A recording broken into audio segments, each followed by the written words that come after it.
Hello. Nagbabalik ang inyong Mami Kalibak. So, for today's video guys, ayan. Bago magsimula ang ating BCD char lang. So, ayan. Nagluto po pala ako ng aming lunch kanina na gulay. So, halo-halo lang. Walang gisa-gisa. Nagprito lang ako ng isda panghalo dyan. So, favorite namin to lahat. Pati mga bata kumakain talaga nito.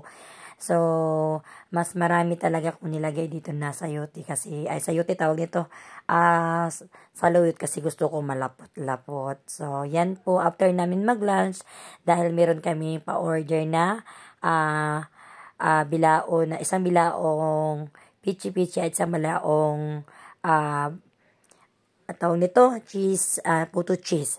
So, yung inuna namin, nagkidkid ba, ang tawag sa Tagalog na si Ate Bal, bago ko nilagay sa food processor ang aming kamuting kahoy. Kasi nga, mas gusto ko talaga yung mas pino siya, para siyang pang Don Benitos talaga siya. Iba talaga yung quality niya pag pinong-pino ang ating kasama. So, after nun, pinigaan ko lang siya ng kunting piga para hindi naman mawala yung lasa ng ating kasama. At syempre, tinimplahan na po natin ang ating mga secret ingredients. So, syempre, abangan nyo yan. Pero, guys, I swear, kakaiba yung sa akin kasi nga, mayroong gatas. Yung iba talaga hindi naglalagay ng gatas. Then, after nun, sinalang na namin ni Ate Bal yung ang tawag nito, yung pang pichi-pichi namin. Ito naman, nagtimpla naman ako ng aming pang puto cheese. Siyempre, para umalsa naman siya konti. Palsahin natin konti bago natin isalang ang ating puto cheese. So, ayan. Dahil isang bilao lang, small bilao lang po. So, gumamit lang po ako nito na mga sapat lang din. Secret lang. So, ayan po. Tinimplahan ko po siya ng aking mga secret ingredients, siyempre. So, talagang dati, alam nyo guys, no, first time ko ginawa to, year 2000, 2012, talagang palpak ako nito, parang pulburon yung puto ko. Pero ngayon, as in, talagang maire-recommend ko po at maiyayabang ko po ang aking puto cheese na talagang masarap. O, diba? At talagang aanhin mo naman yung malaking kita, tapos tinipid mo sa ingredients. Dapat hindi ganon. So, yun po, luto na po yung ating first batch ng ating pichi-pichi, o diba? So, medyo mabagal lang talaga yung ano namin kasi maliit lang po ang aming steamer. So, kung napapansin nyo dyan, yan lang po yung liit ng steamer na gamit namin. So, sana po makapundar tayo ng malaking steamer para hindi siya maaksaya sa gas. So, sa ngayon, hindi pa ganun kalaki ang kikitain natin kasi nga nag-a-adjust pa ako sa costing. Sabi nga nila, bakit sa isang small na bilao 350 lang daw, sa iba mas mahal. So, sige, sabi ko naman yung bilao na ginamit ko kukunin ko lang muna yon kasi wala pa akong pampuhunan doon.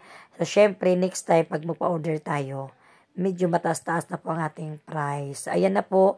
After po natin maluto lahat ng ating pichi-pichi, susunod na po natin ang ating puto cheese. So, mga tatlong salangan lang po ako ng ating pichi-pichi. Then, ayan po, syempre, lalong creamy ang ating pichi-pichi. Paglagyan po natin lang maraming cheese. So, yung iba naman talaga nito, niyog ang nilalagay. Pero, ako, gusto ko cheese. At yung umorder nito, cheese ang gusto niya. So, siyempre, sundin natin si customer, diba?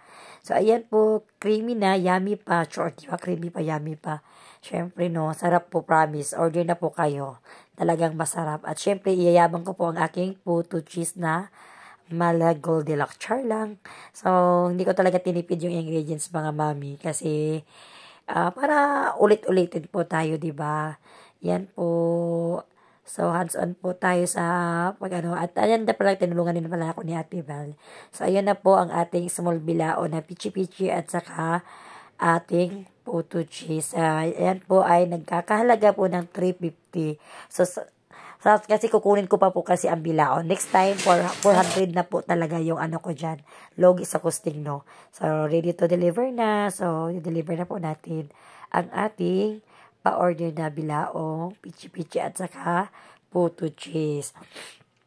Ay, sinisipon pala ako babang nagbo-voice over. Syempre, dahil meron na tayong e-bike, mas mabilis na lang po mag-deliver. So, ayan po, uwian na. So, nakita namin yung kabanda ni Kuya Kyle. Siya yung pinag-drive ko kasi tatlo kami. Medyo hirap pa kasi ako pag mabigat yung angkas, siya yung pina-drive ko. Then after nyan, pag uwi namin, mag-aalas 5 na, humabol yung kumari ko na gusto daw talaga niyang umorder. Sabi ko, baka pwede bukas, pero talagang nag-crave talaga siya. So, wala, no choice ako dahil meron pa naman tayong mga ingredients sa bahay. Nilutuan ko siya ng small bilao uli na worth of 350 na 50 pieces po na medium size po ng ating puto cheese. So, ayan po, dali-dali po kaming nagawa ni Ate Val. So, after 1 hour, tapos na rin po ang ating puto cheese na order na aking kumari. Tapos, sabi ko, pagkaluto niyan, Mari, pwede nang pick upin kasi nga gabi na. So, pick up ko na sa kanya alas 6. So, 1 hour ko lang niluto yan. So, hanggang sa sunod. Thank you po.